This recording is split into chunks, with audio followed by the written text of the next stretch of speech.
கனகன்பட்டியார் குழுவில் பயணிக்கும் அனைத்து நல்லுள்ளங்களுக்கும் உலகநாட்டு மக்கள் அனைவருக்கும் என்னுடைய கனிவான பணிவான நன்றி கலந்த வணக்கத்தை தெரிவித்துக் கொள்கிறேன். ராஜா ராஜா எனக்கு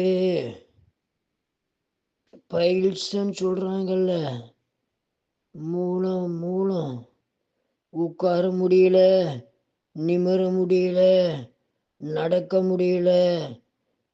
இதுக்கு ஏதாவது ஒரு எளிய மருந்து சொல்லுப்பா, கோடி புண்ணியமா இருக்கும் உனக்கு.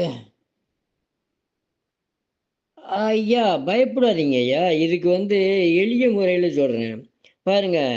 இந்த ரோடு ஓரத்துலேயே மாதிரி துத்தி இலை, அந்த துத்தி இலையை நீங்கள் நல்லா ஒரு 2 கைப்பிடி எடுத்துகிட்டு நல்லா சுத்தம் பண்ணி அதில் அதுக்கு அளவாக சின்ன வெங்காயம் உரித்து போட்டு நெய்யில் வணக்கி சாப்பிடுங்க. 3 வேளையும் சாப்பிடுங்க.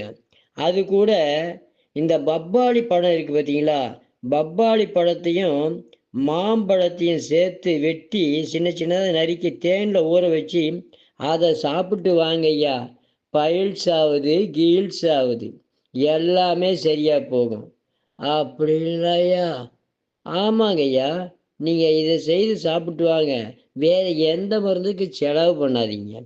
அதுபோக இந்த கடையில் கருணக்கிழங்குன்னு விற்கும், அந்த கருணக்கிழங்கை வாங்கி மத்தியானம் பொரியலாக செய்து எண்ணெய் இல்லாமல் சாப்பிட்டு வாங்க ஐயா. காரம் மட்டும் சேர்த்துக்காதுங்க ஐயா. இதை செய்து வாங்க, நல்லாயிரும். வாழ்க வளர்க உயர்க. நன்றி, வணக்கம்.